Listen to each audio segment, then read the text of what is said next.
Hey everybody, and welcome once again to Time Out with Kevin Gallagher. I'm your host, and it's a pleasure to have you here. Hey, we're at the news desk, and as always, we are going through our 14-part series with looking at the Zodiac. And I'm being joined on the phone all the way from the other side of the world from me with Jonathan Gray, a biblical archaeologist who has written a really fantastic book, which I have in PDF form that I've been reading over and over and over again, going through these tapings, all about the history, the true meaning and history of the Zodiac. And last week we were looking at Aries, and this week we're looking at Taurus, and we are now, from what I understand, we're entering the last book, so to speak. There's, I guess, 3 major parts, Jonathan, and we're now going into the beginning of the 3rd major part. I'm, of course, Kevin Gallagher. For more of the past shows, you can go out and look at timeoutyoutube.com and check that out. You can see all the past shows from the last 15 years. Jonathan, thank you for being here, and welcome to the program. My pleasure, Kevin. It's good to be with you again. Yes, and we covered Aries last week. Why don't we just review that very quickly, and then we'll get right into Taurus, which is our topic for the evening. Okay. Now, as you said, Kevin, we're now in the beginning of the 3rd book on the Great Star, the 3rd volume of the Great Star Book in the Sky. And the first 4 of the main 12 signs deal with the promised deliverer, how he was born to be bruised, the price he paid, the struggle, and the eventual victory made certain. And those star signs that are incorporated in that are Virgo, Libra, Scorpio, and Sagittarius. Yes. The next section of the Sky book is the rescued ones, who are the fruits of the deliverer's work, their history, their destiny. And this involves Capricorn, Aquarius, Pisces, and Aries, telling the story of how the deliverer's death makes their life possible, the flow of blessings bestowed upon them, and while they're suffering, and eventually released. And today we come to, or actually the last one, as we dealt with last time, was Aries. And Aries is the lamb sacrificed, the ram, as some people call it, but he is dying. And he rescues his people, he fights the enemy, and he eventually triumphs. That's the message of Aries. Mm-hmm. His people are released. Now, how does that connect? Because what I've noticed as we've gone through these sign by sign by sign is that they all seem, one kind of overlaps a little bit into the other.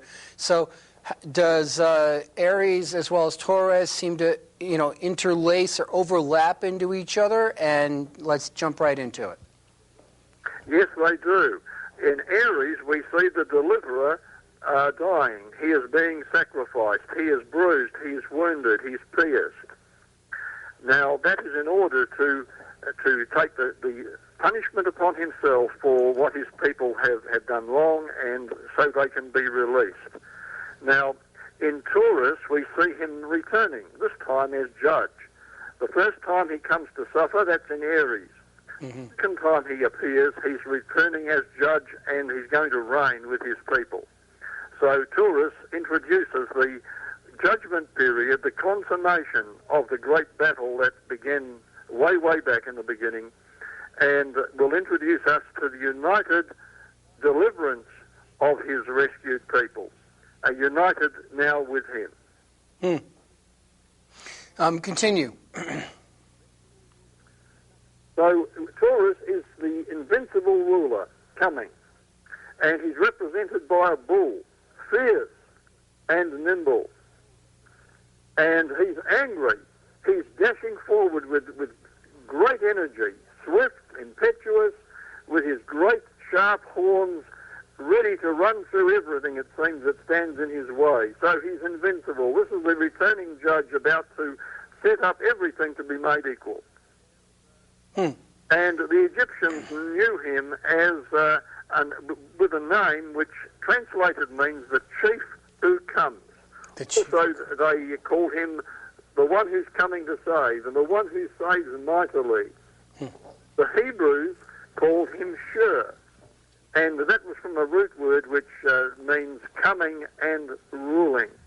So he's not just a bull. He's a bull who's especially coming with a purpose to save those who are waiting for him and coming to rule. Now, in the eye of the bull, there's a star called Aldebaran, which means the leader, the governor. The Hebrews had another star named in Taurus called Pelitium, which means belonging to the judge. So there's no question about the fact that he's a judge, he's coming to rule, he's coming to rescue his people. That's the message of Taurus. Huh. And with Taurus, there's no doubt about what's going on. When you picture the symbolism of a bull, there's really nothing gentle about it. That is correct. Yeah. And it's interesting that in the middle and behind part of this enraged bull, there is included a picture of an enthroned lamb, out of which he seems to rise. So the lamb who was dying, that's Aries, is now identified as the same person, the bull. The bull actually emerges from the dying lamb. So this shows his resurrection, his final status as judge of all those who have fought against him. And that's the direct opposite of the scorpion, so that when Taurus rises, the scorpion in the sky is sinking and disappearing. And this is the interesting part of the movement of the stars in the sky over a period of time. As the bull now comes up, on the part of the sky that goes down, we have the scorpion that was fighting previously. The scorpion goes down, Taurus comes up. That's really amazing how that works. And I know there's that chart that we've looked at before, and it shows the ecliptic, and it shows how the Earth kind of passes, or the sun passes through those signs every year. So that has a lot to do with it? Yes, it does, precisely. Now, something else about the bull, in mythology, which of course took on in a perverted way the original truth, there was still there with the understanding of the bull the fact that he was snow white. Now, bulls are not often snow white, but this particular bull on the sky maps is snow white, which is the colour of righteousness. So he's just. He is righteous. He knows what he's doing. He's going to do rightly. So there's also, I guess, 7 stars in his eye? Yes, that is correct. And these 7 stars, the ancient races connected with those who were being saved from judgment, which the Bible connects, of course, with God's church, his people, the 7 stars. Because there were the 7 early churches, correct?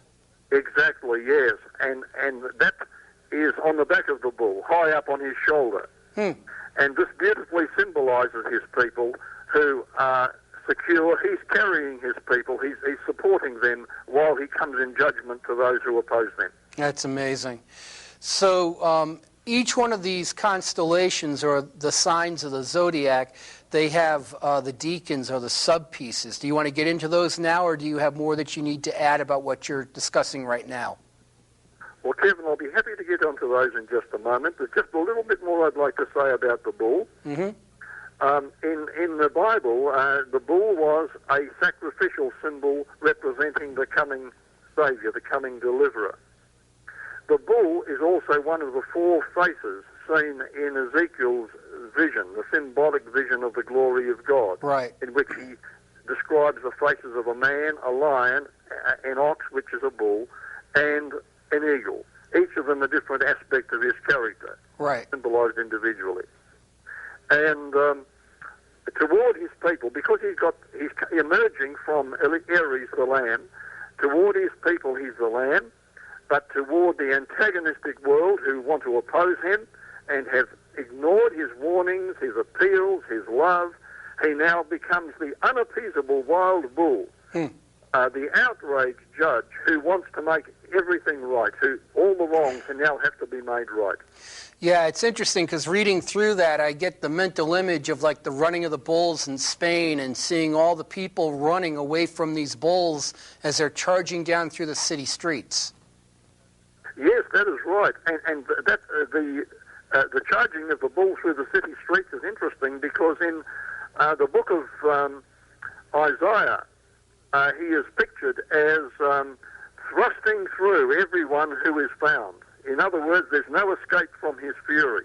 He's no longer keeping silence. He's really coming upon the nations in his fury. Just like the bull comes through the streets after the matadors are out there, and the people run for their lives. Well, the people will run when the judge comes, and he will thrust them through with his horns. Amazing. So the deacons or the sub-pieces, I guess the first one is Orion? Orion, yes, that's right, Kevin. Now, the Hebrew word for Orion is a word which translated into English means he who comes forth as light. The Arabic name Al-Ghuyza means the branch, which is we've been dealing with previously, so we've got the continuity of that symbol of the branch from right. the first star sign right through to now. And Al-Murzim is another name given to him, which means the ruler and the prince. So this is a supporting constellation to Taurus.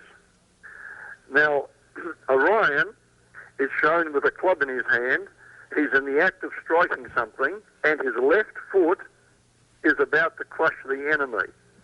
Now, the stars in here, the name Betelgeuse is well known to some. It means the branch coming. Nephilia means the mighty coming. Bellatrix, these are all different star names in the constellation, means swiftly coming. Another name given to it, translated into English, means suddenly destroying. Regal means the foot that crushes, and that takes us back to the prophecy of Genesis 3:15, which says that he would crush the head of the serpent. And El-Rai means the bruising. Once again, that's a word used in connection with the Messiah dying and his eventual destruction of the enemy. And treading upon is another star name, and the chief triumph is still another. So it's all about his triumph, crushing the enemy, and coming forth as ruler after this, to rule as a prince. And what's also very interesting, I'll bring it up again, is that these star names are very, very, very old, and they've been maybe changed in the sense of the language, but as they change in the language, the meaning behind those stars hasn't changed at all throughout all these 6,000 or so years. The meaning has not changed at all, not a bit. And even when we go into the pagan myths, which are only a corruption of the originals, these still survive today and tell us that a scorpion gave Orion a mortal wound in the foot, but that he was raised to immortality in the heavens. Now there we have the prophecy of the Messiah being bruised in the foot or in the heel, and eventually coming to, eventually rising from his ordeal, rising from his crucifixion, as it were, and he becomes then the gift of God to the whole world. Born of a woman in the beginning, he came into the world to destroy the enemy, the powers of evil. And so like what you were just saying, I guess you would equate something back to some of the mythology like Achilles. Yes, that is right. Those are all a throwback to the original prophecy. And even though we read these and we hear these stories in class at school as youngsters, we never can make the connection. But the connection is the origin. The origin of it all is the Genesis 3:15 prophecy about the Messiah being wounded in the heel, but eventually wounding the enemy in the head, from which he will never recover. Got it. Now, the next deacon or the next side piece? Well, yes, I'm just about ready into that one. Okay. Let me just give one more. The belt in the star. Now, Orion has a belt, and there's a star whose name means the rod of righteous measurement. Now, if he's supporting the judge, and he really is the judge, then righteous measurement is important, and this indicates a righteous judgment. He's going to judge the world in righteousness, and the Bible talks about him having a girdle of faithfulness and righteousness, so that fits the star signs perfectly, Kevin. Yes, it sure does. Continue, please. Okay, Eridanus, the river of judgment. Now, underneath the the foot of Orion, as he puts it down, from under his feet is Taurus. And there flows out a great river into the regions of darkness here, showing the ultimate fate of the enemy.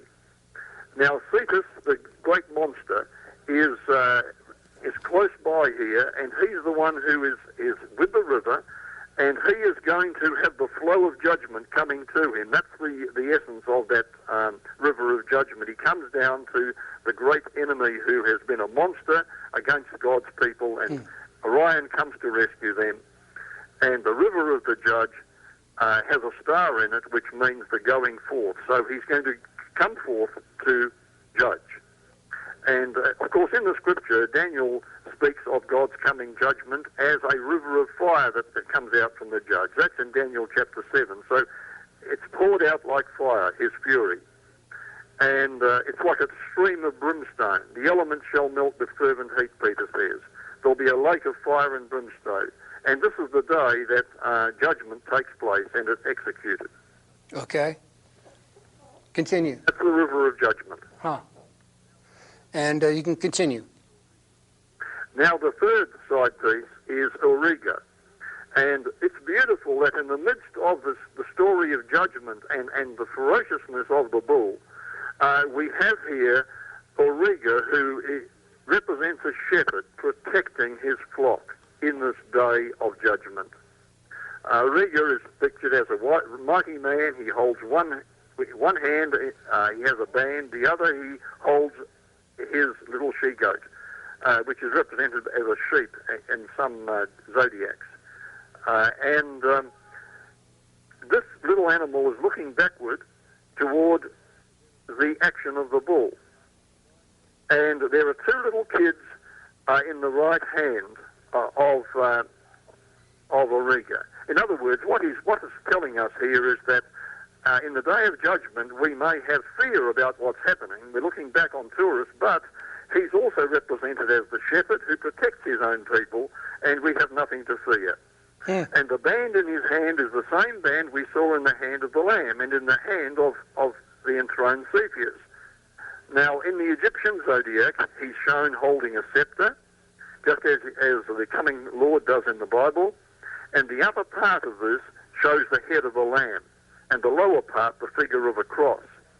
And this vividly tells us that even while these awesome judgments are being executed, he is still, to his flock, a gentle protector. He's like a lamb. He died for them on the cross. He's gentle toward them. And it's interesting that the star names mean band of the goats, the flock of the goats, the wounded, the slain, the wounded in the foot, and one star, Capella, is a name derived from the Hebrew kapra, which means atonement. So this is what he has done for his people. And in the scripture, of course, Isaiah says, "Behold, the Lord will come with a strong hand. His reward is with him. He shall feed his flock like a shepherd. He shall gather the lambs with his arm and carry them in his bosom." That's precisely what this side piece is doing. And he says, "I'll save my flock. Fear not, little flock. It's your Father's good pleasure to give you the kingdom. I will save my flock. They shall be no more a prey. They shall be safe. And they shall know that I am the Lord when I have broken the bands of their yoke and delivered them." The bands of their yoke is the enemy he's judging. So when you look at this final and last book, what is the overall scope of the book itself?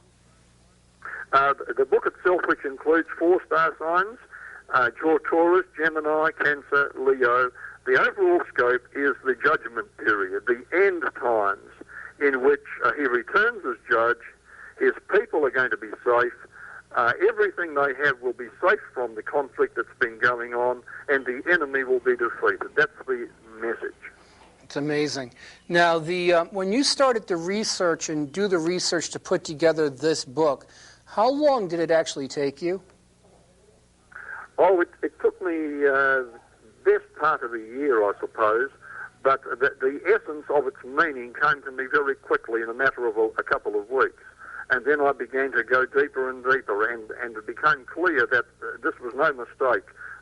Every detail began to fit together and confirm what earlier was becoming apparent until it became so substantial. I just had to write a book about it because showing this to a new ager that I met in a backpackers lodge in Melbourne, it turned around that person's life so quickly, and I realised this was powerful.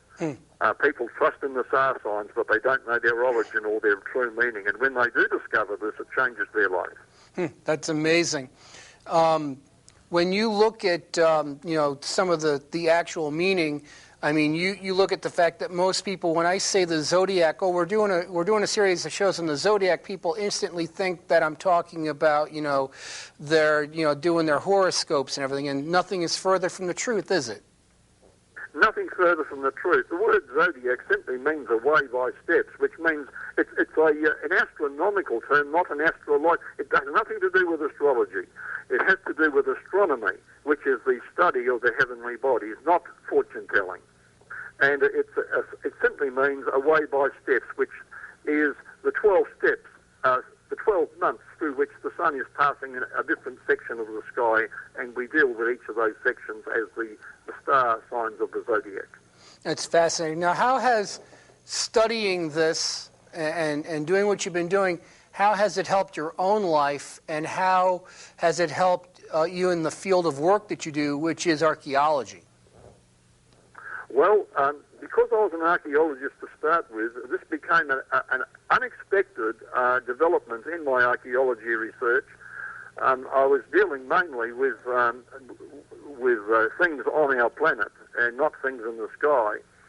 And it was evident that the ancient races were not ignorant people, and that we've not just come up from them, we've come down virtually. We've lost so much.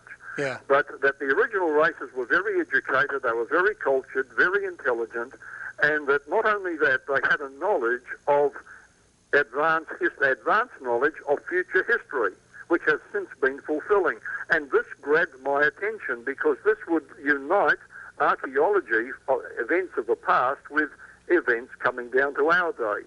And the star signs actually do provide a prophetic picture of history for the last 6,000 years. So we look back and we see these things have been happening, and we're looking to the final events in them. And this changed my life in as much as now my focus was not so much on the physical events and proofs of our ancestors, but rather on how this relates to us and how we can benefit from it, Kevin. And certainly my focus now is on the one who gave this marvellous prophecy and on the great book in the sky, which corresponds to the book on earth called the Bible. What's been the most rewarding aspect of writing the book itself? The most rewarding aspect is not just the fact that it changed my life and helped me to realise that we've got a God who left no stone unturned, because in his great love, he just didn't give the Bible to Jews or Christians, but he's given his original book to the whole world. This, to me, is mind-blowing. It shows that he's a God who cares about every nation, and if they've never heard of the Bible, they can still get his message of rescue from the Star book. And that, first of all, changed my life. The fact I realised for the first time what amazing love he had to go to such measures to do that. But the most satisfying is the fact that I see so many people whose lives are changed, and they have a new outlook on life, and their lives become so much richer and fulfilled once they accept the hero of the star signs, who is the given deliverer, Jesus Christ himself. Okay. That's the most satisfying and rewarding part of this whole study. I have a few minutes left. Is there anything that we haven't covered tonight during this segment that you'd like to get out on the air? Well, I would like to say this, that the star signs tell us, they give us three sections. First of all, the promised deliverer. Secondly, the rescued ones who are in trouble and need help from the deliverer. And now thirdly, the consummation period, the last days. Now, the star signs progress from 6,000 years ago through to today. Now, what I'd like to say is this, that as we see this conflict coming to an end, we're getting close to the showdown time, this world is in a situation that was precisely described in the old prophecies, that there would be violence, that there would be corruption in the world, that men would be building their houses and marrying and giving in marriage, quite oblivious to the fact that the world was about to come to a showdown, and that this would take the world by surprise. And I think that our last day conditions that are predicted here, we're seeing them take place, and we're living in an exciting time, Kevin, and we're shown how we can come through on the right side. Now let's take a look forward into Gemini, which would be the next one of the steps or constellations or sign of the zodiac, the next one in the chain.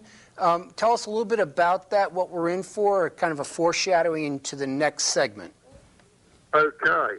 Well, now, Gemini is all about joining together. It's the prince and his people. Treading down the enemy, the prince coming in glory, and making secure the possessions of his people. Gemini is not twins brought forth at the same birth, but rather something completed, such as two who have been separated are now for the first time joined together. That's an exciting thing, but yes, it is. We'll go into that in detail next time. Yes, we will. And I want to thank you so much for joining me here on the program this week. Stay on the phone when we go off the air. I do need to talk to you. But hey, everybody, thank you so much for joining me here this week as we looked at Taurus and we look forward into the next sign, which is Gemini. I'm Kevin Gallagher. Remember, timeoutyoutube.com. Go there. You can check out all the previous shows from the last 15 years. Please tune in again next week to see what it is we'll be talking about. Until then, have a great night.